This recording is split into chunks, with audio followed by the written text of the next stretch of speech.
সুপ্রিয় দর্শক, আমি আফজাল হোসেন স্বাগত জানাচ্ছি সম্পাদকীয়তে। সংসদে সরকার ও বিরোধী দলের সমঝোতাকে অনেকেই আঁতাত মনে করলেও তা মানতে নারাজ চিফ হুইপ নুরুল ইসলাম। তিনি স্পষ্ট করেছেন, সংসদে কোনো ফ্রেন্ডলি গেম চলছে না। এদিকে জুলাই অভ্যুত্থানের পর নতুন রাজনীতির আশা জাগলেও প্রধান দুই দল পুরনো চর্চাতেই আটকে আছে। অতীত নিয়ে একে অপরকে কাদা ছোড়াছুড়ি চলছেই। তবে বিশ্লেষকদের মতে বাইরে যতই কথার যুদ্ধ চলুক না কেন, বাস্তবে দল দুটির মধ্যে এক ধরনের ঐক্য ও সহাবস্থান রয়েছে। প্রাসঙ্গিক বিষয় নিয়ে আমাদের আজকের সম্পাদকীয় সংসদে কোনো গেম নেই। আর এ নিয়ে আলোচনার জন্য স্টুডিওতে আছেন মাসুদ কামাল, সিনিয়র সাংবাদিক, সামান্তা শারমিন, সিনিয়র যুগ্ম আহ্বায়ক, জাতীয় নাগরিক পার্টি, এবং রেজাউল করিম রনি, সম্পাদক, জবান। দর্শক, যাচ্ছি আলোচনায়। মাসুদ কামাল ভাই, আপনাকে দিয়ে আলোচনা শুরু করতে চাই। আজকে চিফ হুইপ একটি ব্রিফিং করেছেন। ব্রিফিংয়ে এই প্রশ্নটি এসেছিল যে সংসদে সরকারি দল এবং বিরোধী দলের মধ্যে যে সম্পর্ক বা যে ধরনের আলোচনা সংসদে হয়, তাতে অনেকের কাছে মনে হয় যে সরকারি দল বিরোধী দলের মধ্যে একটা আঁতাতের সম্পর্ক আছে, বা এটা একটা গেম, যে সংসদে বিরোধিতা করা, বাইরে এক ধরনের আচরণ করা। আপনার কাছে কি মনে হয় যে এই বাজেট অধিবেশন হলো, এর আগের যে অধিবেশন, এই দুইটা অধিবেশন পর্যালোচনা করে কি এরকম কিছু মনে হয় যে বিরোধী দল শুধু বিরোধিতার মানে কথার কথা বিরোধিতা করছে? তাহলে কি ওখানে কি মারামারি করলে আমরা খুশি হইতাম? ওইটা কি কোনো নাকি, মানে আপনার এই যুদ্ধক্ষেত্র নাকি সংসদটা? যে ওখানে একজন কেন একজনের ঠ্যাং লক্ষ্য করে ইট ছুঁড়ে মারলো না, তা না হলে তো এটা হলো না, এটা তো না। আপনার আমার কথা হলো কি, যদি কেউ একটা ভালো কাজ করে প্রশংসা করবে, মন্দ কাজ করলে সমালোচনা করবে, প্রবলেম তো আমি কোনো দেখি না।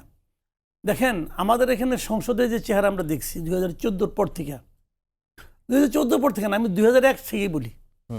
2001-এ যখন বিএনপি ক্ষমতা আসলো, আওয়ামী লীগ কি করছে? তার সংসদে যায়ই নাই।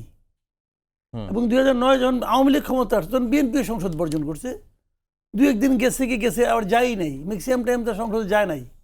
বিল টিল পাস করার সময় কেউ থাকতেও না, একে একে সব পাস হয়ে যেত। এগুলো তো আমরা দেখছি রে ভাই। আর 2014 পর থেকে তো কি এক জাতীয় পার্টি আসছে, এরা তো ওদের পার্ট, ওদের অনুগ্রহে চলতো। খালি ওরা মাঝে মাঝে বলতো যে আমাদের একটা মন্ত্রিত্ব দেওয়া হলো না। এই একটা দুঃখ ছাড়া আর কোনো দুঃখ দেখাতে দেখিনি আমরা। তো এইগুলি দেখে দেখে আমরা অভ্যস্ত হয়ে গেছি। তো এখন এইখানেও আমরা ওই জিনিস খোঁজার চেষ্টা করতেছি। একটা জিনিস কি, আমার কথা হলো যে জামাতে ইসলামের সঙ্গে বিএনপির একটা প্রেম একসময় ছিল, একসঙ্গে তো সংসারও করছে।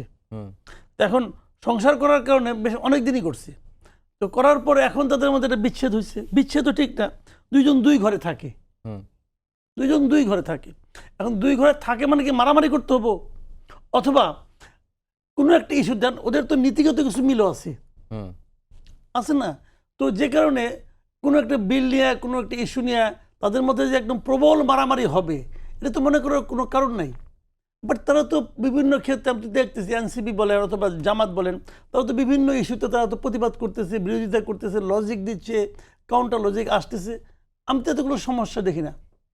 আমার দেখা মতো গত কয়েক বছরের তুলনায় 96-এর পরে আমার কাছে মনে হয়েছে যে এই সংসদটাই বেশ একটা, মানে আপনার কি বলবো, সজীব সংসদ, স্পন্দিত সংসদ, ভালো। আমি এত কিন্তু খারাপ দেখি না।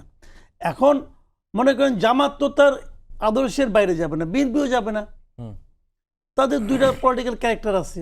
তো সেই তাদের যদি এখানে আওয়ামী লীগ থাকতো, তখনও তো আমরা এখানে অন্যরকম একটা চেহারা দেখতাম। তো ওই ধরনের কোনো দল তো এখানে নাই। জামাতের সঙ্গে বিএনপির অনেক জায়গায় মিল আছে আগের থেকে, তো সেরকম থাকবে। আমি এই সংসদ নিয়ে কিন্তু আনহ্যাপি না।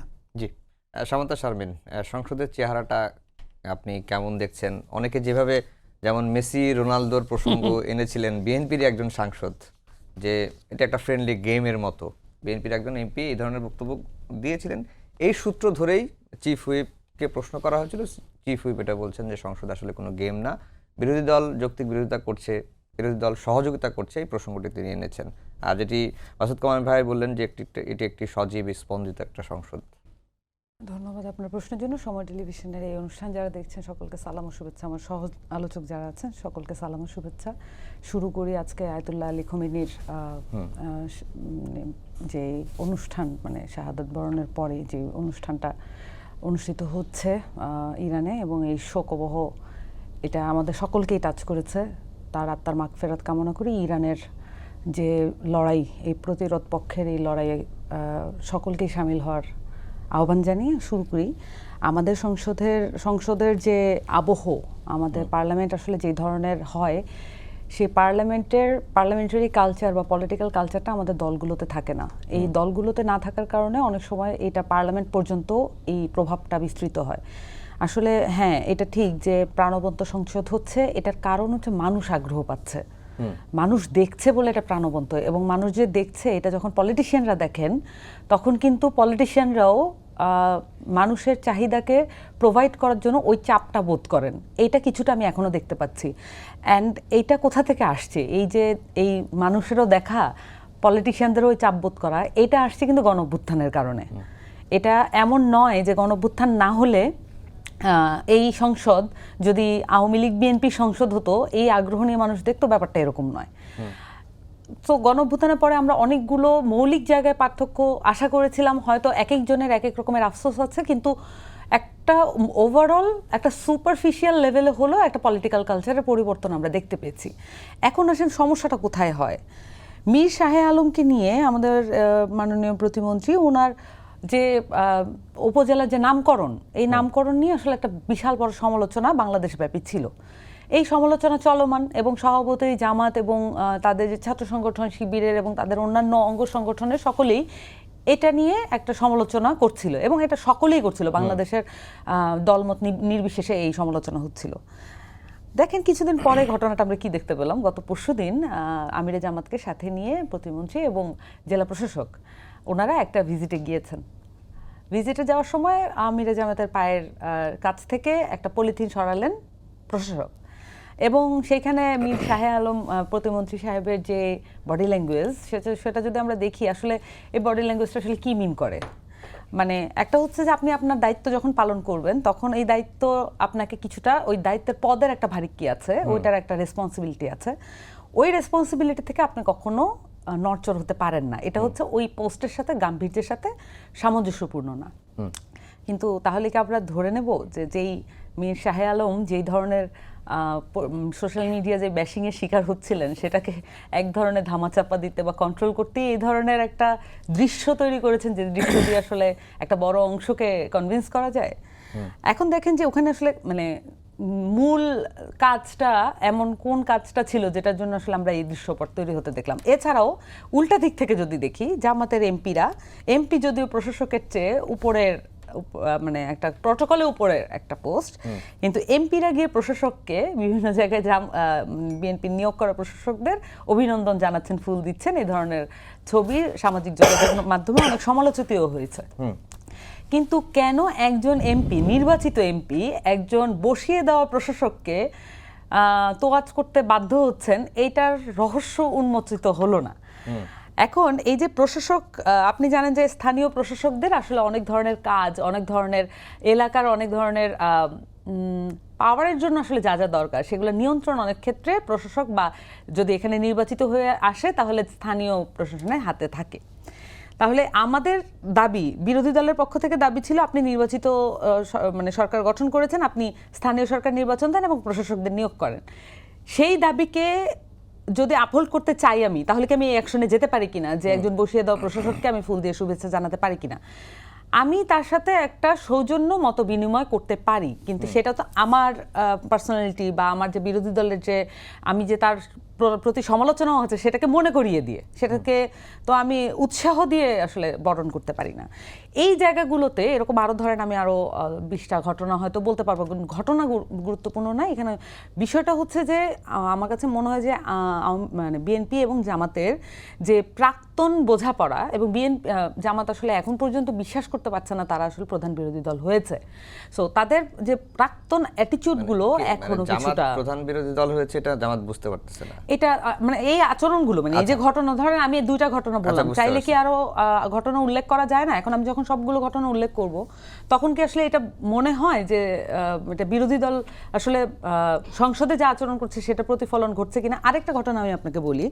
আমাদের একজন এমপি হান্নান মাসুদ, নোয়াখালী 6, উনি বলেছিলেন যে এখানে ঋণখেলাপি বলতে হবে, এটা সংসদে উচ্চারিত করেছেন। যখন এটা বলেছেন তারপরে একটু পরে আমিরে জামাত উঠে দাঁড়িয়ে বলেছেন যে আমরা সংসদের বাইরের আলাপ ভিতরে আনতে চাই না। আমিরে জামাত মানে যিনি বিরোধী দলের প্রধান নেতা।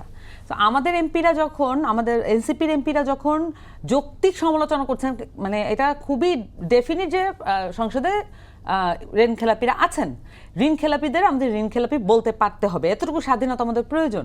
সেই কথাটা ডিফাই করবেন কি আমার বিরোধী দলের প্রধান নেতা? তাহলে এই যে আরো একটা ঘটনা উল্লেখ করলাম, আমি এটাই বলছি যে ওই যে বোঝাপড়া, এই যে প্রাক্তন বোঝাপড়া, ওই যে একসাথে থাকার যে সুবিধাটা, এই সুবিধাটা মনে হয় এখনো মানে মাথা থেকে যায়নি। তবে আমি মাসুদ ভাইয়ের সাথে একমত যে সংসদে আসলে আমরা তো সভ্যতা, ভব্যতা এবং নম্রতা দেখতে চাই, কিন্তু সেটার মাত্রাটা কতটুকু যৌক্তিক জায়গায় যৌক্তিক হচ্ছে কিনা সেটা আমাদেরকে দেখতে হবে। রনি ভাই, সংসদে যেটা শেষেরটা দিয়ে শুরু করি, যে সংসদে জামায়াতের আচরণ দেখে মনে হয়েছে যে জামাত নিজেদেরকে মনে করে না তারা প্রধান বিরোধী দল, আর জামাত বিএনপির একটা প্রাক্তন বোঝাপড়ার কারণে এটিও হতে পারে, এমনটাই কিন্তু মনে করা হচ্ছে। জি, ধন্যবাদ যে যেখান থেকে আমাদের দেখছেন এবং শুনছেন সবাইকে আমার সালাম এবং কৃতজ্ঞতা। এখানে আলাপটা হলো যে সংসদের এতদিনের যে রীতিনীতি আমরা দেখছি সেটা থেকে এখনকার সংসদটা একটু ভিন্ন মনে হচ্ছে, এই কারণে এই প্রশ্নগুলো আসছে। দেখেন, কয়দিন আগে একটা জায়গায় আমাকে প্রশ্ন করা হলো যে প্রধানমন্ত্রী তারেক রহমান সংসদের বাইরে বিরোধী দলকে একদম ধুয়ে ফেলে, মাঠের যে বক্তৃতাগুলোতে যায় বা বিভিন্ন ঢাকার বাইরে যখন উনি শুক্র শনিবারে যায় ভিজিটে, তো সংসদে ওনার একদম নাগালের মধ্যে বিরোধী দলের পাশে দাঁড়ায় থাকে, একটা কথাও বলে না, একটা বরং বিরোধী দলের সাথে সে 101% একমত হয়ে যায়। এই কালচারটার সাথে আমরা অভ্যস্ত না। দেখেন, সংসদ প্রতিপক্ষকে ঘায়েল করার জায়গা না।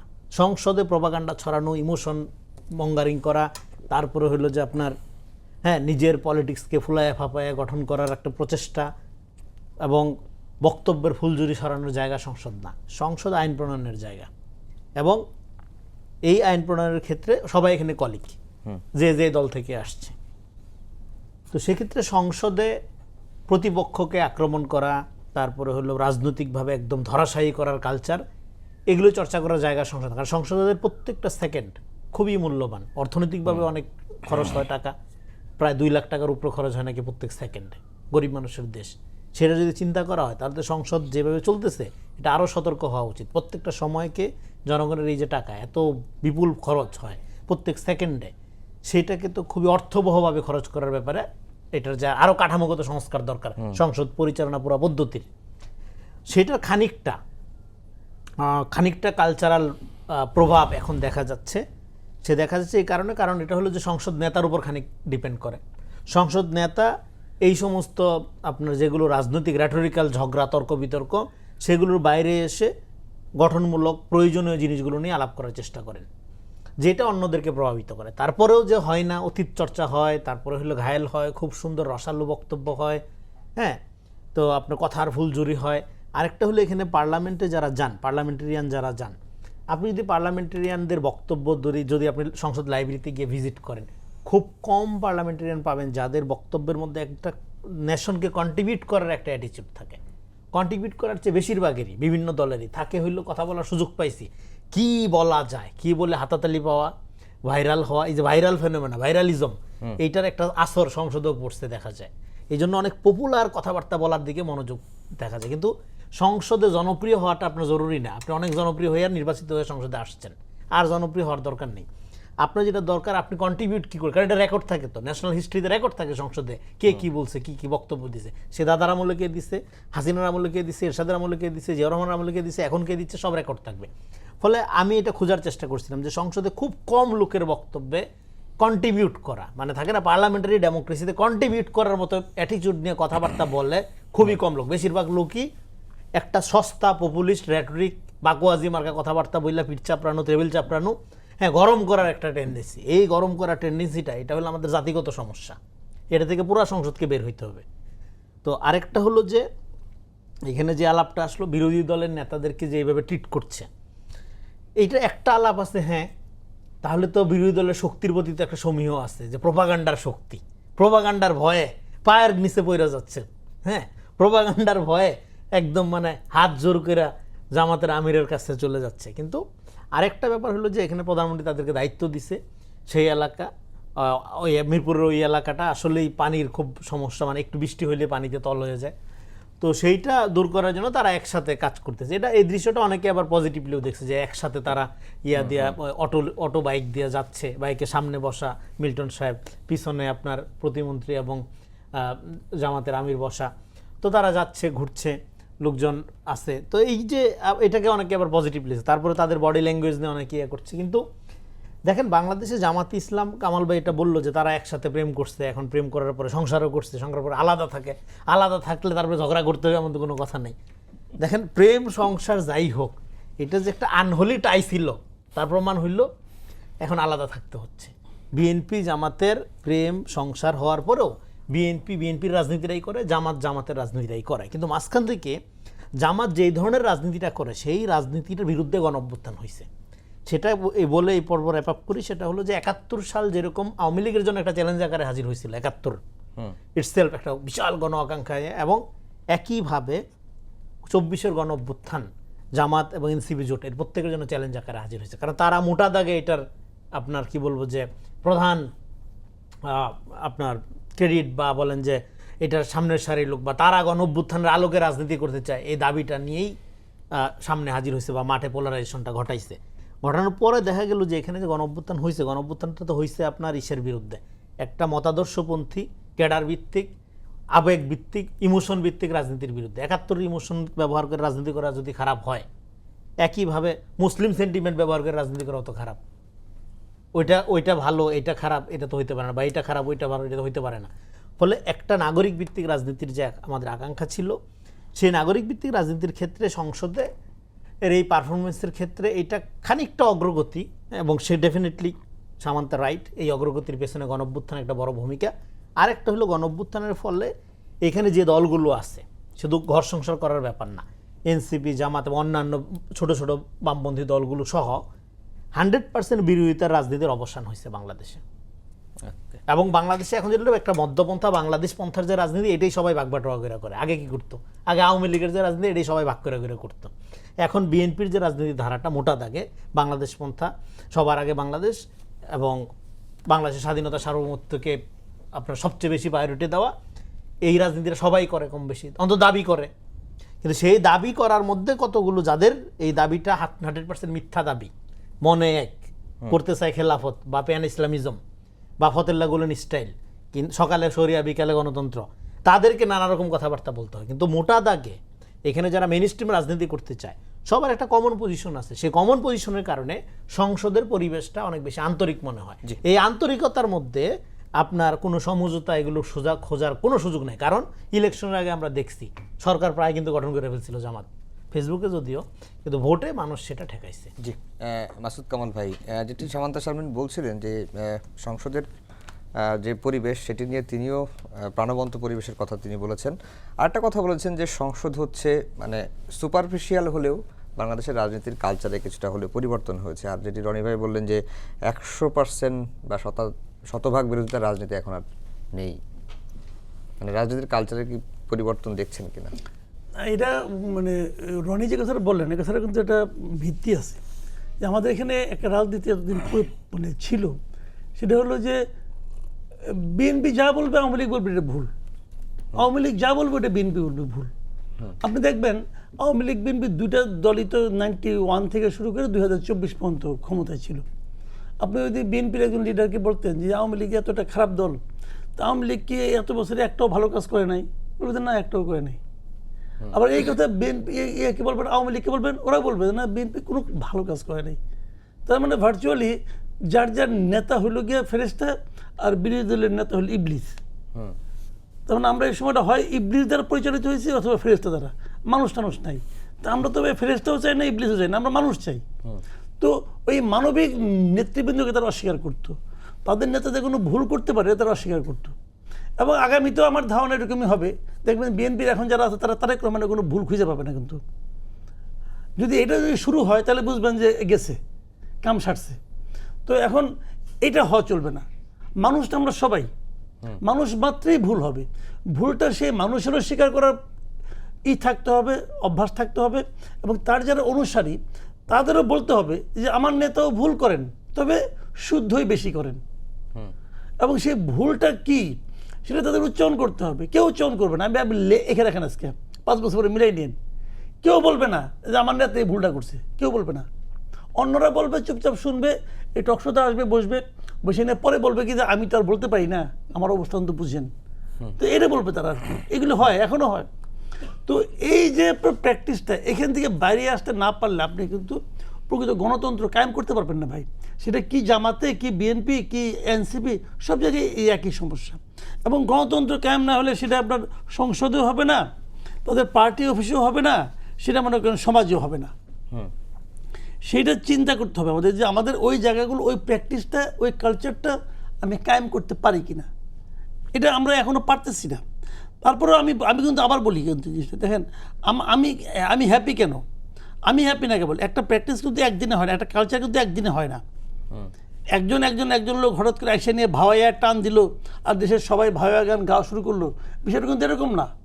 যখন সে ভাওয়াইয়ার টানটা দেয় তখন কিন্তু এটার মাধ্যমে এই ভাওয়াইয়া কালচার কিন্তু অন্য অন্য কালচারের সঙ্গে ফাইট করে, ক্রমাগত ফাইট করতে করতে করতে করতে একটা যে মনে করেন প্রাধান্য বিস্তার করে, কিন্তু আরেকটা নিঃশেষ হয়ে যায় না, ওটাও থেকে যায়। তো এই প্র্যাকটিসটা হলো বড় জিনিস। তো আমরা তো মনে করেন গত 15 বছর একটা কালচারের মধ্যে ছিলাম, গত 15 বছর আমরা একটা সংসদ দেখেছি, মানুষ কিন্তু ওইটাই দেখে দেখে অভ্যস্ত হয়ে গেছে। কেবল মানুষ না, যারা এখন পলিটিক্স করেন তারাও ওটা দেখে দেখে অভ্যস্ত হয়ে গেছেন। আজকে যারা বিএনপি করেন তারাও কিন্তু এখন সরকারি দল হয়ে তারা কিন্তু ওই জামাতের কাছ থেকেও ওই জাতীয় পার্টির আনুগত্যটা আশা করেন মনে মনে। এবং তারা দেখেছে যে জাতীয় পার্টি আওয়ামী লীগের সঙ্গে কীরকম আচরণটা করেছে, তারা আশা করে আমরা সরকারি দল, আমাদের সঙ্গে বিরোধিতা যারা করে তারা ওই রকম আনুগত্য দেখাবে। কারণ এটা তো মনে করেন এটা তাদের সাবকনশিয়াস মাইন্ডে ঢুকে গেছে এই 15 বছরের দেখতে দেখতে। হয়তো তারা দেখছে এবং ওটাকে ঘৃণা করছে, কিন্তু মনে মনে ভাবছে যে আমি ক্ষমতা গেলে আমি ওটাই করবো। আপনি দেখবেন যে যারা ক্ষমতা এখন আছে বিএনপি, তাদের মধ্যে অনেক আচার আচরণে কিন্তু আওয়ামী লীগের অ্যাটিটিউডগুলি কিন্তু বাসা পাচ্ছে। যে আমি যখন যাব আমি সব আমি এলাকার এমপি, এই এলাকার আমি রাজা, আমার কথা মতো সব চলতে হবে। আমি অনেক এমপিকে বলতে শুনছি যে মানে জামাতের এমপি তো বলেই প্রকাশ্যে, আমার এলাকায় তো পুলিশ আমার কথা শুনে না। ওই যে যেটা সামান্ত শারমিন বললেন যে একজন প্রশাসককে এমপি গিয়ে শুভেচ্ছা জানিয়ে আসছে, ফুল দিয়ে আসছে, ঠিকই আছে, এই তো হচ্ছে তো এটা। আমি বললাম তো আমার কাছে এক জামাতের এমপি বলতেছে যে আমার এলাকায় পুলিশটা আমার কথা শুনে না, কিন্তু আমি এইটা বুঝি না পুলিশ কেন এমপির কথা শুনবে, পুলিশ কেন এমপির কথা শুনবে। এবং যেখানে মনে করেন আর যেখানে নাকি বিএনপির এমপি, সে বলতেছে আমি কেন এমপি, আমার কথা শুনতে হবে। দেখেন মানে সাবকনশিয়াস মাইন্ডে কিন্তু সে মনে করে আমি এমপি হয়েছি, তার অর্থ হলো আমি এই এলাকায় জমিদার হয়েছি, এই এলাকার সব কিছু আমার কথা অনুযায়ী চলবে। সেটা কেন চলবে? একটা রিক্সাওয়ালা যে বলবে আপনি এমপি হয়েছে তাতে কি আছে, আপনি ইচ্ছা অনুযায়ী আমি চলবো কেন, এটা বলে ওই রিক্সাওয়ালা ওই এলাকায় থাকতে পারবে? এটা আওয়ামী লীগ আমলেও পারতো না, এখনও পারবে না। তো এই যে আমাদের সব এমপিরা যেরকম হয়ে গেছে তা কিন্তু না, কিন্তু তাদের মধ্যে ওই ধরনের একটা চিন্তা কিন্তু বাসা পাচ্ছে। এটাকে দূর করতে হলে লম্বা একটা কিন্তু মানে সংগ্রাম করতে হবে নিজের সঙ্গে নিজের, এবং এটা শুরু করতে হবে দল থেকে, দলের শীর্ষ পর্যায় থেকে। সেটা কি আছে? সেটাও নাই, সেটা তো নাই। আবার বিএনপি একটি কথা বলছিল ওই দিন, শুনছিলাম যে বিরোধী দলের নেতাদের মানসিকতাতেও ফ্যাসিবাদের যে আচরণ সেটি লক্ষ্য করা যাচ্ছে। সামান্ত শারমিন, এটা ওনারা বলেন যে একটা আলাপ আছে না যে ফ্যাসিবাদের নানান রূপের, বাংলাদেশে একটা রূপ আছে যে ধর্মীয় ফ্যাসিবাদ কায়েম করতে হবে, এবং আমি যেটা বলি সেটাই ইসলাম, আমি যেটা বলি সেটাই হচ্ছে ধর্ম। তো এই জায়গা থেকে এই কথাটা এসছে। কিন্তু এইগুলো হচ্ছে মানে আমার কাছে মনে হয় যে কালকের সিনারিওটা যদি দেখেন, যে যখন আওয়ামী লীগের প্রসঙ্গ আসলো, যখন ধরেন একজন বিএনপির সংসদ সদস্য বললেন যে এখানে স্নাইপার ছিল না, যখন ওই কথিত সংস্কৃতি কর্মীর রূপে যখন আওয়ামী লীগের আবির্ভাব বা আওয়ামী লীগের প্রসঙ্গ উপস্থাপন হয়, তখন কিন্তু আসলে বিএনপি, জামাত, এনসিপি এই দলগুলোর পরিচয় আর থাকে না। তখন মুখ্য হয়ে যায় যে আমরা গণঅভ্যুত্থান করে 17 বছর লড়াই করে আমরা হটাইছি হাসিনাকে, তখন মুখ্য হয়ে যায় এই পরিচয়টা। এই পরিচয়টা মুখ্য থাকাটা খুব গুরুত্বপূর্ণ, বাকিটা হচ্ছে আমাদের বাংলাদেশের অভ্যন্তরের আলাপ। আর এই যে বাহিরের থেকে মানে ধরেন দিল্লি বসে কোনো কিছু কন্ট্রোল করা বা ওয়াশিংটনে বসে কোনো কিছু কন্ট্রোল করা বা অন্য কোনো জায়গা থেকে কোনো কিছু বাংলাদেশের কোনো মতামত রাজনৈতিক মতাদর্শ কন্ট্রোল করা, এইটা আর বাংলাদেশে হবে না। আমি মনে করি যে গণঅভ্যুত্থান থেকে যদি আমাদের কোনো কিছু পাওয়ার থাকে তাহলে এটা ইনশিওর করা উচিত যে বাহিরের কোনো ফরেন এলিমেন্ট বাংলাদেশে প্রবেশ করতে পারবে না, 1 নাম্বার। 2 নাম্বার হচ্ছে যে ধরেন আমরা যে ইন্টারেস্টিং আলাপ, এই আলাপগুলো আসলে আমাদেরকে করতে হবে যে আমাদের রাজনৈতিক দলগুলো কেমন হবে, আমাদের পলিটিশিয়ানরা কেমন হবেন, কোনটাকে আমরা রেটরিকের রাজনীতি বলবো, কোনটাকে আমরা বলবো যে এই রেটরিকের রাজনীতি আমরা পছন্দ করি না, কোন জিনিসটা আমরা যদি রেটরিকের রাজনীতি কোনো পলিটিশিয়ান করার চেষ্টা করবেনি, কারণ এটা ইজি। রেটরিক দিয়ে রাজনীতি করা কিন্তু ফেয়ারলি ইজি অন্য পলিসি মেকিং এর রাজনীতির চেয়ে। সো এইটা যদি কেউ করেনও, সেই পলিটিশিয়ানের বক্তব্য লাখে লাখে শেয়ার করব না আমরা, এই ধরনের একটা সামাজিক চুক্তি আমাদের প্রয়োজন, রাজনৈতিক চুক্তি। কিন্তু আমরা এখনো আমাদের মানে ধরুন সামন্ততান্ত্রিক ওই যে একটা ব্রিটিশ কলোনির যে একটা প্রভাব আছে আমাদের দলগুলোর মধ্যে, সেই প্রভাবে কিন্তু এখন ওই রেটরিকের রাজনীতিটাই গুরুত্বপূর্ণ হয়ে ওঠে। কিন্তু আমাদের পলিটিশিয়ানরা এটা ভুলে যান যে এই রেটরিকের রাজনীতি দিয়ে আপনি আপাত অর্থে সন্তুষ্ট করতে পারছেন, কিন্তু একটা পর্যায়ে আপনি যদি এটা পালন করতে না পারেন, যেমন ধরেন একসময় আন্দোলন রহমান পার্থ কি বাংলাদেশের আপামর মানে বিরোধী দলের একমাত্র স্পোক্সপারসন ছিলেন না? উনার তো এখন ধরেন জনপ্রিয়তা কি ওই লেভেলে আছে? ধরেন ব্যারিস্টার রুমিন ফারহানা একসময় কি বলেছেন না যে জামাত আমার ভাই, শিবিরের মানুষজন আমার ভাই। এখন তো উনার বক্তব্য পুরাই অন্যদিকে চলে গেছে। এখন তো উনি বাংলাদেশের লিবারেল যে মননের মানুষজনের একমাত্র স্পোক্সপারসন হয়ে উঠেছেন। সো এইগুলো হচ্ছে পলিটিশিয়ানরা ওই হাওয়াটা বুঝে যখন যেটা প্রয়োজন সেটা করার চেষ্টা করেন, কিন্তু পলিটিক্যাল পার্টি এটার ঊর্ধ্বে, পলিটিক্যাল সিস্টেম এটার ঊর্ধ্বে। সবচেয়ে বেশি আমাদের যেটা মনোযোগ দেওয়া উচিত, এগুলো অনেক বিস্তর আলাপের ব্যাপার, টকশোর আয়ত্তের মধ্যে এটা আসলে আসবে না। তারপর আমি একটা জিনিস বলে রাখি, কার জেডি কতটুকু এইটা আমাদেরকে ডিফাইন করতে পারতে হবে। এক হচ্ছে যে আমি এমপির কাছ থেকে কি আশা করি, কি আশা করি না। যখন একজন পলিটিশিয়ান নির্বাচিত হয়ে পার্লামেন্টে প্রবেশ করেন, তার কাজ আর পলিটিক্স করা না, তার কাজ আইন প্রণয়ন করা। এটা খুব পরিষ্কারভাবে বোঝার ব্যাপার আছে। আমাদের পলিটিশিয়ানরা পার্লামেন্টে গেলেও পলিটিশিয়ান হয়ে থাকেন, তা না হলে তার পলিটিক্স টিকে নেয়, এ ধরনের একটা সিচুয়েশন তার তৈরি হয় এবং সে এক্সিস্টেন্সিয়াল ক্রাইসিসে পড়ে যান, এরকম একজন মনে হয়। আমাদের দেশে আমরা যেটা নিয়ে খুব বেশি মাত্রায় ফাইট করেছি সেটা হচ্ছে 70 অনুচ্ছেদ। ধরেন আমাদের যদি আমার দল আমি যদি মনে করি যে আমার দলও আসলে ওই রাইট বেস পলিটিক্সটা করতে পারছে না, ওই পলিসি বেস পলিটিক্সটা করতে পারছে না, তাহলে আমাকে ওই দায়িত্বটা নিতে হবে যদি দলও এটাকে সমর্থন না করে। আমাদের 70 অনুচ্ছেদের চাহিদাটা কিন্তু এইটা। কিন্তু আমরা 70 অনুচ্ছেদের বাতিলের কথা বলেছি, দলগুলো ঐক্যমত্য হয়েছে, সংবিধানের অন্য আরেকটা ধারা দিয়ে হর্স ট্রেডিংকে, ফ্লোর ক্রসিংকে তারা মেনটেন করতে চায়, খুব ভালো কথা। কিন্তু এখনো কিন্তু আমি শিওর না যে আমরা পলিটিক্যাল পার্টির লেভেলে জেডিগুলোকে নিশ্চিত করতে পেরেছি। এমপির কাজ কি, স্থানীয় প্রশাসকের কাজ কি, যারা নির্বাচিত হয়ে আসবেন তাদের মর্যাদা, কার মর্যাদা কতটুকু হবে, এগুলো ডিফাইন্ড না। কথা সত্য যে এমপির কথা কেন পুলিশ শুনবে, তাহলে কোন পর্যন্ত পুলিশ তার কথা শুনতে বাধ্য? তাহলে পুলিশের যে পলিটিসাইজেশন, এটাও একটা গুরুত্বপূর্ণ বিষয়। কিন্তু আসেন, ধরেন এমপির কথা পুলিশ শুনবে না, আপনি এটা কি দিয়ে নিশ্চিত করবেন? এটা নিশ্চিত করার জন্য তো আপনার রিফর্ম কমিশনের যে প্রপোজাল, এগুলোকে আপনার ইমপ্লিমেন্টেশন করার দরকার ছিল। তাহলে এই রিফর্ম প্রপোজালের কোন অংশটুকু আবার এখন সনদের মধ্যে গুরুত্বপূর্ণ, সনদ নিয়ে তো আমি পার্লামেন্টে আলাপ দেখলাম না। এখন আসেন, সংসদ খুব প্রাণবন্ত, এই প্রাণবন্ত সংসদটা আমি মানি না। কেন মানি না? কারণ আপনি এখানে সরকারি দল বিরোধী দল মিলে গণভোটের প্রসঙ্গকে কয় মাসের মাথায় উধাও করে দিয়েছেন, এবং সংবিধান সংশোধন নিয়ে, সংবিধান সংস্কার নিয়ে এখন পার্লামেন্টে আর কোনো আলাপ হচ্ছে না। যেই আলাপগুলো পলিটিশিয়ানরা, বিভিন্ন এমপিরা তুলে ধরছেন, প্রত্যেকটা কথাকে কোনো না কোনোভাবে কানেক্ট করা যায় সংবিধান সনদে, মানে যে আমাদের সংস্কারের যে সনদ, জুলাই সনদের সাথে কানেক্ট করা যায়, কিন্তু সেটাকে মিলিয়ে কোনো পলিটিশিয়ান বলতেও পারছেন না, বলার চাহিদাও বোধ করছেন না। তার মানে এই যে জুলাইয়ের পরে আপনি গণঅভ্যুত্থানের যে সুবিধা সেটা নিচ্ছেন, সকল এমপি কিন্তু নিচ্ছে, সকল পলিটিশিয়ান এটা নিচ্ছে যে গণঅভ্যুত্থানের সুবিধা ছিল মানুষ পলিটিশিয়ানদের বেশি খেয়াল করবে, পলিটিশিয়ানরা সবচেয়ে বড় সেলিব্রিটি হবেন বাংলাদেশে। এটা হচ্ছে গণভ্যুত্থানের সুবিধা, মানুষজন সংসদ দেখছে, এটা গণভ্যুত্থানের সুবিধা। কিন্তু গণভ্যুত্থানের মাধ্যমে যে সনদ, যে কাগজটা আপনি সকলে মিলে একমত হয়েছেন, সেই কাগজটাকে আপনারা রাখতে পারছেন না, গণভোটকে আপনারা রাখতে পারছেন না, এটা ব্যর্থতা কি সকল পলিটিশিয়ান নেবে না? জি জি, রনি ভাই, মাসুদ কামাল ভাই বলছিলেন যে বিএনপির কারো কারোর মধ্যে এ ধরনের মানসিকতা তিনি পরিলক্ষিত দেখতে পাচ্ছেন যে বিএনপি বা জামাত বিএনপির আনুগত্য করবে। একদমই না, উল্টাটাও আছে। এটা আছে, কিছু কিছু জায়গাতে থাকবে, কিন্তু উল্টাটাও আছে। জামাত মনে করে তারা মেধাবী, জামাত মনে করে তাদের একমাত্র ন্যারেটিভ প্রডিউসের ক্ষমতা আছে, ফলে তাদের আনুগত্য করবে সবাই।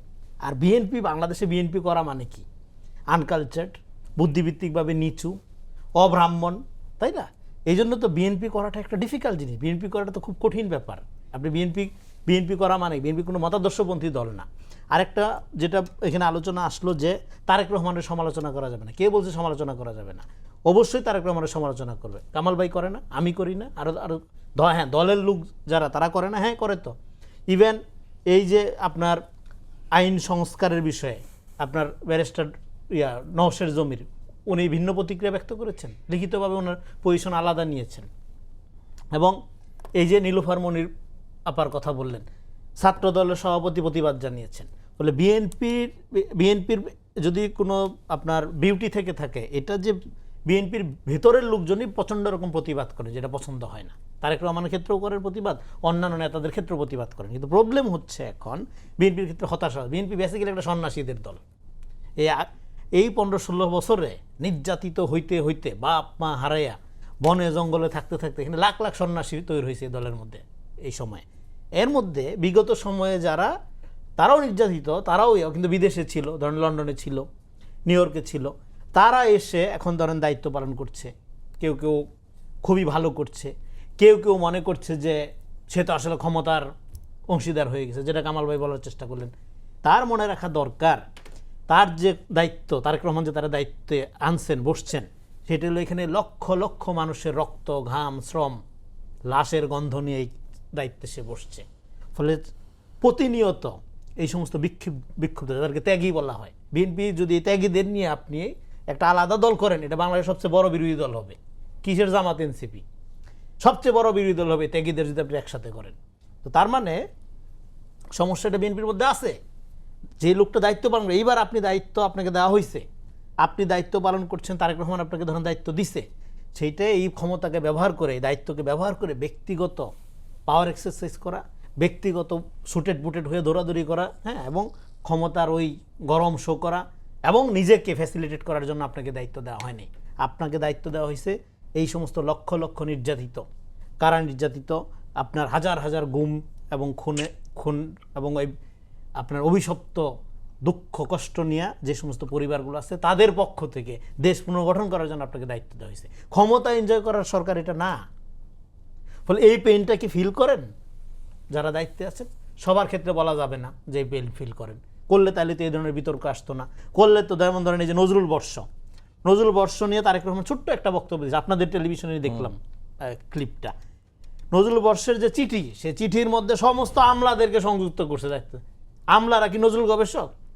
এই কথাটা নোটিস করতে হইলো কার? তারেক রহমান নোটিস করতে হইলো। নজরুল বর্ষ আপনি উদযাপন করবেন, ভালো কথা, সেখানে তো নজরুল গবেষক যারা এই বিষয়ের সাথে সংশ্লিষ্ট তাদেরকে আনবেন। তার মানে কি? বিএনপির রাজনীতিটা আমাদের বুঝবার ব্যাপার আছে। বিএনপির রাজনীতি কোনো আদর্শবাদী রাজনীতি না। তারেক রহমানের আদর্শের পূজা করার দরকার নাই। তারেক রহমানের নীতির পূজা করেন। কোন নীতি? যে নেতা নিজে আইন মানে, যে নেতা ট্রাফিক সিগন্যালে দাঁড়ায় থাকে, যে নেতা মনে করে যে আপনার ট্রান্সপারেন্সি দরকার, যে নেতা মনে করে যে আপনার দায়িত্বটা একটা আমানত এবং কৃচ্ছতা সাধন করতে হবে, বিলাসিতা করা যাবে না, রাষ্ট্রের টাকা অপচয় করা যাবে না, এই মানসিকতার মধ্যে এসে আপনি নীতি ফলো করেন, এই নীতির পূজা করেন, আদর্শের পূজা করা না। বিএনপি কোনো আদর্শবাদী দলই না। এটা ভ্যালু বেসড পলিটিক্স করে। এখানে বিভিন্ন ভ্যালুজের লোক একসাথে আছে। এখানে আপনি ডান পাবেন, বাম পাবেন, আস্তিক পাবেন, নাস্তিক পাবেন, পাগল পাবেন, সাধু পাবেন, অনেক ধরনের লোক আছে। ফলে এখানে এই যে নীতিবাদী, যে ডক্ট্রিনাল শাসন, এই নীতিবাদী শাসনটা ফলো করার ক্ষেত্রে যারা বিগত আমলে দেশে ছিল না, বিশেষ করে প্রচণ্ড রকম নির্যাতনের মধ্য দিয়ে যাদের যেতে হয় নাই, তাদের কারো কারো ক্ষেত্রে এটা একটা গরিমসির ভাব থাকতে পারে, সেটা পরিলক্ষিত হয়। কারণ তারা তো ওই পেনটা ফিল করে নাই। ভাই দেশে থাইকে এখানে আওয়ামী লীগের বিরুদ্ধে ফাইট করার, এটা মাঝে মাঝে ঘুম থেকে উঠা জায়গা দেখি যে মানে এটা বিস্ময়কর মনে হয় যে আমরা যে টিকে আসছি, বেঁচে আসছি, এটা বিস্ময়কর মনে হয়। তো ফলে এরকম একটা কাঠামোর মধ্যে যারা ফাংশন করে, যারা এখনো স্বাভাবিক হইতে পারে না, বললাম না গ্রামে গঞ্জে যায় কথা বলি যে বিএনপির নেতাকর্মীর সাথে, বেশিরভাগই সন্ন্যাসী হয়ে গেছে, জীবনে আর কোনো চাওয়া পাওয়া নেই, কারণ ওর জীবনের প্রাইম টাইমটা চলে গেছে। তো ফলে আপনার তো দেশ পুনর্গঠন ছাড়া আর কোনো অপশন নাই, আর কোনো সুযোগ নাই, আর কোনো সুযোগ নাই। জি, এটা শুধুমাত্র বিএনপির রাজনীতির ক্ষেত্রে জরুরি না, ফলে এবং অন্যান্য যারা রাজনীতি করবে তাদেরও যেটাকে চ্যালেঞ্জ আকারে হাজির হচ্ছে কি রাজনীতিটা। যেমন ধরেন এখন আরেকটা জিনিস বলা হচ্ছে যে ক্ষমতায় বিএনপি, কিন্তু দেশ চালাচ্ছে কারা? দেশ চালাচ্ছে জামাত, আওয়ামী লীগ। কারণ গুপ্তভাবে আওয়ামী লীগের সাথে তো জামাত ছিলই পুরা পিরিয়ডে, এবং আওয়ামী লীগের একটা বড় কাঠামো গণঅভ্যুত্থানের পরও রয়ে গেছে। ফলে তাদের এই যে পুরানা প্রেম এবং নতুন যে তাদের এই যে আপনার পলাতকদের অসহায় অবস্থা, এর মধ্যে দিয়ে এখানে চলতেছে। এই আমরা এখন কি ঘুষ ছাড়া চাকরি হয়? আপনি বলতে পারবেন যে বাংলাদেশে এখন ঘুষ ছাড়া চাকরি হয়? হয় না তো। তাহলে কিসের আপনার নতুন বন্দোবস্ত, কিসের নতুন পরিবর্তন? হয় নাই তো জি, পরিবর্তন। আপনার কাছে আবার আসবো মাসুদ কামাল ভাই। এই যে 17 বছরের নির্যাতন, নিপীড়ন, গুম, খুন, এরপরে গণ অভ্যুত্থানে এত মানুষের রক্ত, এরপরে যে সরকার ক্ষমতায় আছে, এটি তো যদি রনি ভাই বললেন যে সরকারের মূল ম্যান্ডেট হচ্ছে দেশটাকে পুনর্গঠন করা, ক্ষমতাকে এনজয় করা না, কিন্তু আসলে কি তাই হচ্ছে? না, এটাতে এনজয় করতেছে, ক্ষমতা এনজয় করতেছে না। পরিবর্তন দেখেন না আপনারা? এখানে দেখবেন অনেক এমপি সাহেবরা আসেন, এখন আগেও আসতেন টকশো করতে, আগে যে পোশাকে আসতেন এখন কি সেইভাবে আসেন? আগে ওনার সঙ্গে যে কজন লোক থাকতেন এখন কি ততজন লোক থাকেন? আগে এসে আপনার গাড়িতে উঠতেন, এখন তার নিজের গাড়িতে ওঠেন। এর মধ্যে কয় টাকা বেতন পাইছেন উনি? একজন এমপির বেতন হলো 55,000 টাকা মাত্র, আপনার চেয়েও কম। সুযোগ সুবিধা মিলাইলে সব মিলে আমি হিসাব করে দেখছি 1,72,500 টাকা হয় আচ্ছা, তো সমস্ত ইনকাম। তো গাড়ি আসে কোথেকে? আমি তো এখন পর্যন্ত কোনো এমপিকে নিজের গাড়ি ছাড়া আসতে দেখি নাই। কোথেকে আসে রে ভাই? এই এনসিপির এমপি এরাও তো দেখি গাড়ি নিয়ে আসে তো। এটা কি টাকা কোথেকে আসে? টাকা কি আসমানি উপায়ে আসে? আসমানি উপায়ে জ্ঞান আসতে পারে, ওহিও আসতে পারে, টাকা আসে না। আসলে পরে আমাদের নবী ওই খেজুর খেয়ে রাখতো না, রোজা রাখতো না, ওগুলো আমরা বুঝি। ক্যাশ ওর কাইন্ড কীভাবে আসে এগুলো আমাদের বোঝা হয়ে গেছে। কাজে এনজয় করেছে না, মানে পুরো এনজয়মেন্টের মধ্যে আছে। আমি একটা এক্সাম্পল দিই আপনাকে, ছোট্ট একটা এক্সাম্পল দিই। প্রাইম মিনিস্টার উনি দায়িত্ব নেওয়ার পর বললেন যে আমি সরকারি গাড়ি নেব না, আমি সরকারি তেল নিব না, আমি সরকারি প্রোটোকল নিব না। বললেন তো, কেন বললেন? এই না নেওয়া থেকে দেশের অর্থনীতি চেঞ্জ হয়ে গেছে? এই না নেওয়ার কারণে কি অর্থনীতি বিশাল একটা বুম করবে নাকি? উনি এটা কেন বলছেন রে ভাই? উনি একটা এক্সাম্পল ক্রিয়েট করতে চাইছেন। কার জন্য? আমার জন্য? আমার তো গাড়ি নেই, আমার জন্য এক্সাম্পল কি? উনি এক্সাম্পলটা ক্রিয়েট করতে চাইছেন ওনার কলিগদের জন্য, ওনারা যারা মন্ত্রিসভা আছেন তাদের জন্য। তার এক্সাম্পল কয়জন লোক ফলো করছে? কয়জন লোক ফলো? দেখেন না কয়টা মন্ত্রী ফলো করছে? একজন মাত্র করছে, এই যে কৃষিমন্ত্রী আছেন একটা কুমিল্লার, ওই ভদ্রলোক করছে, আর কেউ করে নাই। কি কারণে করে নাই? এরা গরিব। আমির খুসরো মাহমুদ চৌধুরী গরিব, আব্দুল আল মিন্টু গরিব, গরিবেরা। এদের বাইরে দেখেন তো কয়টা, এক একজনের কয়টা করে গাড়ি আছে, তাও তার আরেকটা সরকারি গাড়ি দরকার, দিনে 18 লিটার তেল দরকার তার। প্রাইম মিনিস্টার এই যে সিদ্ধান্তটা দিয়েছিল, কী কারণে দিয়েছিল? উনি বুঝাতে চাইছিল জনগণকে যে আমরা ক্ষমতায় আসছি, আপনাদের কাছ থেকে কিছু নিতে আসি নাই, দিতে আসছি। এই মেসেজটা উনি জনগণকে দিতে চাইছে। আর ওনার কলিগরা কি মেসেজ দিছে? এই লোক লন্ডন থেকে আসছে, কি বুঝে পলিটিক্স? আমরা বুঝি পলিটিক্স। ও পাগলের মধ্যে বলতেছে, বলতে দাও, আমরা যা করার তাই করব। তাই করতেছে তারা, তাই করতেছে। রনি ভাই, দিস ফ্যাক্ট। এই আলাপটা নাকি উঠছে যেটি রনি ভাই বললেন যে ক্ষমতায় বিএনপি, দেশ চালাচ্ছে কারা? তার কাছে মনে হয় বিএনপি ক্ষমতায়, বিএনপি শুনেন আমি বলি, একভাবে ক্ষমতায় বিএনপি, দেশে চালাচ্ছে বিএনপি। বাট একটা কথা আছে, কথাটা আমি বলি আপনাকে। বিএনপি ক্ষমতায় যে আসছে, এই ক্ষমতায় আসার জন্য বিএনপির দীর্ঘ কোনো প্রস্তুতি ছিল না। বিএনপি আচমকা ক্ষমতায় চলে আসছে। এবার আচমকা লটারি পায় যায় না, এই লটারি পাওয়ার মতো বিএনপি ক্ষমতায় চলে আসছে। বিএনপির এই জন্য কোনো প্রস্তুতি ছিল না, বরঞ্চ ক্ষমতায় না এসেও এই প্রস্তুতি নিচ্ছে জামাত ইসলাম। ক্ষমতা মানে খেলে সংসদটা না তো ভাই, ক্ষমতা মানে পুরা রাষ্ট্র ব্যবস্থা। এই রাষ্ট্র ব্যবস্থার সব জায়গায় জামাত ইসলাম একদম পরিকল্পনা করে করে তার নিজস্ব লোককে বসাইছে। আমাকে ওই দিন একজন লোক বলতেছে, আমার এক বন্ধু, সে সচিবালয় সম্পর্কে তার খুব ভালো ধারণা, অনেকদিন ধরে সচিবালয় বিট করতো, এই এক সাংবাদিক। সে আমাকে হিসাব করে বলল যে বাংলাদেশে যতগুলি মন্ত্রী আছে এই মন্ত্রীর 80% মন্ত্রীর পিএস জামাতের, 80% মন্ত্রীর পিএস জামাতের লোক। সে আমাকে আগে আঙ্গুল দিয়ে দেখাই দিল, এই লোকগুলি আগে সব আওয়ামী লীগের চেহারাই ছিল, আসলে তারা জামাত করে। তাহলে এখন পিএস এর উপর অনেক কিছু ডিপেন্ড করে ভাই। তো খারাপ করলাম কি আমি তো এটাই বলছি। ওইটা আছে আমি বলি, কিন্তু ওইটা তো একভাবে আছে প্রশাসনে, আমি বললাম। কিন্তু মন্ত্রী তো মনে করতেছে মিনিস্ট্রি আমি চালাই, সচিবের কথা সে বলে না, কিন্তু আমাকে বলছে PS, and PS is powerful. Right. একটা বড় অফিসে যিনি বস, ওই বসের অফিসে সবচেয়ে পাওয়ারফুল কিন্তু বস মনে করে আমি, আসলে পাওয়ারফুল হলো তার পিয়ন আর তার গেটকিপার। যেমন ওই অফিসে মনে করেন আমি গেলাম, যাওয়ার পরে ওই যে পিয়ন যে সে বলবে কি, স্যার আপনার সামনে তো মাসুদ সাহেব দেখা করতে আসছে, চা দিয়ে আসলাম, কিন্তু উনি বসে বসে আপনার নামে যা বলতেছে এটা তো শোনা যায় না স্যার, কেন একটু কয়ে দিয়ে চলে আসলো। তারপরে আমি গেলাম তার সঙ্গে আলাপ করতে, সে কিন্তু আমার অনেক পুরনো লোক, তার মাথার মধ্যে কিন্তু ওইটা আছে। এই মাসুদকে বলতে একটু আগে বাইরে বসে বসে আমার নামে বলছে, আসলে আমি বলছি কি বলি নাই, এটা ওই যে তার পিয়ন যেটা বলছে, যে লোকটা চা দেয় তার কথাই ইম্পর্টেন্ট। গেটকিপার পাওয়ারফুল, সে গেটটা খুলবে কি খুলবে না, না খুললে আপনি যত বড় পাওয়ারফুল ঢুকতে পারবেন না কিন্তু ভাই। তো পিএস হলো ইম্পর্টেন্ট। পিএস কিন্তু হুট করে একটা কাগজ নিয়ে মন্ত্রীর দপ্তরে ঢুকে যায়, এবং এর 80% জামাতের। বিএনপি পারবে এগুলি চেঞ্জ করতে? করুক না দেখি, পারা তো কোনো সমস্যাই নাই, এটা তো একটা পোস্টিং।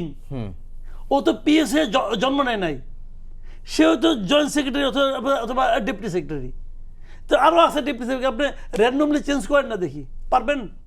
পারবে না তো, পারবে না। জি, ক্ষমতায় বিএনপি দেশ চালাচ্ছে কারা?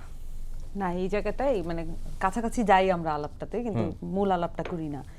আপনার এই দেশটা যেভাবে চলে, এটার একটা কলোনিয়ালিস্টিক টেন্ডেন্সি আছে। এটা যারা বোঝেন রাষ্ট্র ব্যবস্থা, পলিটিক্যাল পার্টি সিস্টেম, তারা বুঝতে পারবেন যে এইটা হচ্ছে ব্রিটিশদের যে স্ট্যাটাসকো ছিল, এইটাকে আমরা শুধুমাত্র নাম পরিবর্তন করে পাকিস্তান, বাংলাদেশ আমরা মনে করতেছি যে আমরা অর্জন করতেছি, কিন্তু আমাদের বেসিক যে স্ট্রাকচার স্টেটের, এটা হচ্ছে বাংলাদেশের ইটসেলফ তৈরি করা মানে স্ট্রাকচার না। সো আপনার স্ট্রাকচারটা ডে বাই ডে আসলে কি হয়েছে, ডে বাই ডে আগে ছিল ব্রিটিশদের পা চাটার জন্য এই স্ট্রাকচার ছিল, এখন তাহলে ব্রিটিশ তো নাই, আপনি কি করবেন? আর এখন হচ্ছে মাফিয়া অলিগার্ড, এটা একটা মাফিয়া তান্ত্রিক, একটা আমলাতান্ত্রিক একটা স্টেট, আমলাতন্ত্র দিয়ে স্টেটটা চলে। মানে সবই আলাপ ঠিক আছে ভাইয়েরা যা বলছেন, কিন্তু এটা তো আসলে আপনাকে কেউ মাফ করবে না যে মানে জামাতের এপিএস আপনি 80% নিয়োগ দিচ্ছেন, আপনি দেশ চালাইতে পারতেছেন না, এই জন্য আপনি দেশ চালাইতে পারতেছেন না, এইটা বললে কিন্তু আপনি দিন শেষে পার পাবেন না। তাহলে আপনি কি করবেন? মানে ওই জায়গায় হচ্ছে মূল আলাপটা। তাহলে উপায়টা কি মাসুদ কামাল ভাই? উপায়টা কি রনি ভাই? উপায়টা হচ্ছে যে আপনি এই আমলাতান্ত্রিক সিস্টেমকে পরিবর্তন করার জন্য কি ল প্রণয়ন করতেছেন। লটা কি? আপনি আপনার সচিবের যে এই পরিমাণ এক্সট্রিম পাওয়ার হচ্ছে, আপনার মন্ত্রীরা যে আসলে মানে মানে তাদের কোনো ইনক্যাপেবল মন্ত্রী আপনি নিয়োগ করছেন, যিনি স্টেট সম্পর্কে বুঝেন না, যিনি আসলে জানেন না যে কিভাবে উনি পলিটিক্যাল, ওনার তো অভ্যাস হচ্ছে চাটুকারদেরকে পোস্ট পদবি দিয়ে তার অভ্যাস পলিটিক্যাল পার্টিতে। ওনার এই অভ্যাস কি স্টেটে গেলে পরিবর্তন হয়ে যায়? তো চাটুকারিতা যদি তাকে সন্তুষ্ট করে, চাটুকারিতা আমিও করতে পারবো, আমি প্রিটেন্ড করবো আমি তাকে পছন্দ করি, তাহলে এই প্রিটেন্ড করার যে ক্যাপাবিলিটি, এটা অন্য পক্ষ এটাকে অ্যাচিভ করছে, আপনি এটা বলে তো পার পাবেন না। তার মানে আপনার যে আমলাতান্ত্রিক স্টেট, এই স্টেটের যে সিস্টেম, এইটাকে আপনার পরিবর্তন করতে হবে এবং আমলাতন্ত্রকে নিয়ন্ত্রণের মধ্যে আনতে হবে। আপনি নিয়ন্ত্রণ করার চেষ্টা করেন, দেখেন পরের দিন আপনি সচিবালয় চালাতে পারেন কিনা। আসলে এটা পারবেন না। এখন সেই জায়গায় আসে কি পলিটিক্যাল কালচার এবং আমাদের যে পলিটিক্যাল পার্টি সিস্টেম, সব কিছুই ওইখানে এসে যায়। কিন্তু আপনি পাচ্ছেন না, কিন্তু আপনি বলবেন যে জামাত আর আওয়ামী লীগ মিলে দেশ চালায়, এটা তো আসলে দোষারোপের জায়গা হলো। আপনি চেঞ্জ করার জন্য কি ধরনের মানুষকে আসলে শেষ পর্যন্ত মন্ত্রিত্ব দিচ্ছেন, কে শেষ পর্যন্ত প্রতিমন্ত্রিত্ব সচিবের জায়গায় বসাচ্ছেন, আপনি কাকে ট্রাস্ট করেন, এটা আপনার ট্রাস্ট আসলে পলিটিক্যাল ট্রাস্ট দিয়ে হয় না, এটার একটা দক্ষতার মাপকাঠি থাকা দরকার। আপনি কোন মানুষকে কি দিবেন, আপনি এইটা একটা সমস্যা হয় যে আমাদের পলিটিক্যাল পার্সন যারা, তারা একদমই অদক্ষ হলেও পলিটিক্সে তারা ভালো জায়গায় উপনীত হতে পারেন। এই যে একটা ঘটনা ঘটে, এটার জন্য কি আমাদের স্টেট ক্ষতিগ্রস্ত হয় না? যখন তারা কোনো মন্ত্রিত্ব গ্রহণ করেন তারা তো ইনক্যাপেবল, তখন তো এই মন্ত্রণালয়টা চলে না। এবং উনি জানেন না কিভাবে, ধরেন একটা মন্ত্রণালয়, যেটা আমি বলি আপনাকে বন পরিবেশ মন্ত্রণালয়, এই মন্ত্রণালয়ে যিনি দায়িত্ব গ্রহণ করছেন উনি বন পরিবেশ সম্পর্কে কিচ্ছু জানেন না, কিন্তু উনি মন্ত্রণালয় পাচ্ছেন। এই ঘটনা তো ঘটে বাংলাদেশে। তাহলে যখন ঘটে তখন ওনার ইনক্যাপাবিলিটির সুযোগগুলো অনেকে নিতে পারবে, আপনি থাকলে আপনিও নিতে পারবেন, আমি থাকলে আমিও নিতে পারবো, কারণ উনি ইনক্যাপেবল, উনি জানেন না যে কিভাবে বন পরিবেশ মন্ত্রণালয়, ইভেন একটা মন্ত্রণালয়কে আমি যদি ধরেন একটা মন্ত্রণালয়ের দায়িত্ব পাই, আমি চাইবো স্বরাষ্ট্র মন্ত্রণালয়ে যে পরিমাণ গুরুত্ব পায় বাংলাদেশে, তার চেয়ে বেশি গুরুত্ব আমি আমার মন্ত্রণালয়ের জন্য নিয়ে আসবো। কেমনে নিয়ে আসবো? এটা হচ্ছে অ্যাটেনশন, আমি পুরো ডাইভার্ট করে নিয়ে আসবো, পলিটিক্সটা আমি নিয়ে আসবো এই মন্ত্রণালয় কেন্দ্রিক, কিন্তু সেটা করবে না। এখন ধরেন আমি একটা কথা বলে শেষ করি, বিএনপির দলে আসলে সন্ন্যাসী যে তৈরি হয়েছে, এই সন্ন্যাসীদের নাম, একজন সন্ন্যাসীর নাম আমি আজকে জানতে পারলাম, নবীন তালুকদার। এবং মানে নয়ন, ওই যে ছাত্র যুব দলের যিনি সভাপতি, উনি ওনার লাশ ধরে এই গণঅভ্যুত্থানের সময় উনি অঝরে কাঁদছেন, এরকম একটা ভিডিও কিন্তু আজকে। এটা বিএনপি তাদের যে শহীদ, তাদের যে আহত, তাদেরকে কতটুকু আপহোল্ড করেছে, মানে এইটুকু জেনারসিটি তো আমরা দেখতে চেয়েছিলাম, যে আপনি একজন শহীদের পরিবারকে আপনি একটা মন্ত্রণালয় দিবেন, বা আপনি একজন এমপি হিসেবে তুলে আনবেন, অন্তত এটা তো জেস্টার হিসেবেও তো একটা পজিটিভ জেস্টার। একজন ত্যাগী নেতাকে ওনাকে আপনি জিতে আসতে বাধ্য করবেন না, রিয়েল ত্যাগী নেতা। আমি আপনার সাথে আগে বলেছিলাম, আগে স্ট্যাটাস কোটা ছিল এরকম যে আপনি যদি ত্যাগী হন, তার মানে আপনি 17 বছর মামলা লড়তে লড়তে আপনার সর্বস্ব খুইয়েছেন, শেষ কড়িটুকু আপনার নাই, আপনি ইলেকশনে জিতে আসার মতো কোনো ক্যাপাবিলিটি ধারণ করেন না। ক্যাপাবিলিটি কে ধারণ করে? যারা আওয়ামী লীগের সাথে আতাত করে তারা স্ট্যাটাস কো মেনটেন করেছে, তাদের ব্যবসা প্রতিষ্ঠান টিকিয়ে রেখেছে, তারাই তো এখন মন্ত্রী এমপি হলো, তাই না, বিএনপিতে। তাহলে এইভাবে করে আসলে একটা পলিটিক্যাল পার্টির কালচার আসলে এইভাবে পরিবর্তিত হয় না। আমলাতন্ত্র এবং মাফিয়াতন্ত্রের অবসান দরকার। 2-2.5 মিনিট সময় আছে। বিএনপি তাদের শহীদদের, আহতদের কতটুকু আফোল্ড করেছে? দেখেন, বিএনপির মধ্যে অনেক সমস্যা আছে, সেটা আমরা সবাই জানি, কিন্তু আফোল্ড করার ক্ষেত্রে বিএনপির প্রধানতম সমস্যা যেটা হলো যে তারেক রহমান একটা চ্যালেঞ্জ আকারে হাজির হয়েছে বিএনপির জন্য। প্রথমত তারেক রহমান, এটা এই পার্টি, জিয়া রহমান মারা গেল কিভাবে মনে আছে আপনাদের? একটা অন্তর্গুন্দল থামাইতে গিয়া, তার হইলো আপনার কুয়েত ইরান যুদ্ধ থামাইতে যাওয়ার কথা, ওইখান থেকে ফেরার কথা, ঝড়ের কারণে ফিরতে পারলো না, মারাই গেল। খালেদা জিয়া জেলে সংবাদ সম্মেলন করলো, জামা কাপড় নিয়ে গেল, ওনার একটা দৃঢ় বিশ্বাস ছিল এত বড় সংগঠন, এত বড় বড় নেতা রেখা যাচ্ছে, হাসিনা তারা জেলে আটকে রাখবে, এই ক্ষমতা হাসিনার আছে, কিন্তু জেলে আটকে রাখলো তাকে। তো ফলে জিয়াউর রহমান, মানে এই পার্টি জিয়াউর রহমানের যোগ্য ছিল না, এই পার্টি খালেদা জিয়ার যোগ্য না, এই পার্টি তারেক রহমানের যোগ্য হয়ে উঠছে ওভারনাইট, এটা বিশ্বাস করার কোনো কারণ নেই। এটা একটা বড় চ্যালেঞ্জ আকারে হাজির হয়েছে। এটা আমি বলতেছি একটা বিএনপির একটা ট্রেডিশন বা একটা লিগেসি তৈরি হয়েছে। এখন তারেক রহমান চেষ্টা করছেন, কামাল ভাই বললেন, তার মধ্যে সেটা তার কালচার পরিবর্তনের জন্য নিজে এটা কষ্ট করতেছে। জ্যামেদ প্রধানমন্ত্রীর সময় খুব গুরুত্বপূর্ণ, আমরা জানি। তার জ্যামেদ দাঁড়ায় থাকাটা, এটা প্রথম আমরা মনে করছিলাম এটা মনে হয় তার পিআর ক্যাম্পেনিং, একদিন দুদিন করবো, নো, এটা প্রত্যেক দিনই করে সে, এটাই তার রুটিন, এভাবেই সে চলে। এবং এটা সে সামগ্রিকভাবে ঠিক করার জন্য এআই ক্যামেরা দেওয়ার ফলে খানিকটা উন্নতি হয়েছে। ঢাকার জ্যামের অবস্থা কিন্তু আগের চেয়ে একটু উন্নতি হয়েছে, কিন্তু এটা পরিপূর্ণ উন্নতির জন্য দরকার কি, বড় বড় যে আপনার আমাদের যে বাস স্ট্যান্ডগুলো সেগুলো সরানো, সেটার উদ্যোগও নেওয়া হচ্ছে, কিন্তু সেটা একটু সময় লাগবে। তার মানে কি? তার মানে হলো যে জিনিসটা আপনার চাইতে হবে কাঠামোগতভাবে, এবং কাঠামোগত চাওয়ার প্রক্রিয়াটা, পেইনটা, আইন দেখেন, আইন জনগণ মানবে না, আইন মানতে হবে আগে অথরিটিকে, জনগণ তো আইন মানবেই না, ও গরিব মানুষের দেশ, আইন মাইনা যাইতে যেতে লাইন শেষে দাঁড়াই থাকবে, ওই পর্যন্ত যাইতে যেতে তার তেল শেষ হয়ে যাবে, তো এই জন্য আইন মানবে না, সে ঘুষ দিয়ে আগে যেয়ে নিয়ে আসবে, কারণ এখানে ক্রাইসিস। তো ফলে যেহেতু গরিব মানুষের দেশ, কালচারাইজেশনের সমস্যা আছে, জনগণকে দিয়ে আপনি আইন মানাইতে পারবেন না, এগুলো বইলে লাভ নেই। আইন মানতে হবে আগে অথরিটিকে।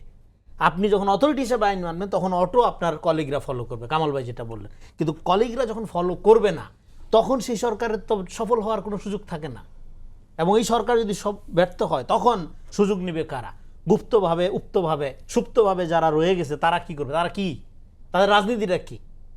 তাদের রাজনীতি হলো বিএনপি খারাপ, আমরা ভালো, আমরা কি করব, এই প্ল্যান কি তারা একবারও দিছে? তারা পরিকল্পনাকে একবার দিছে?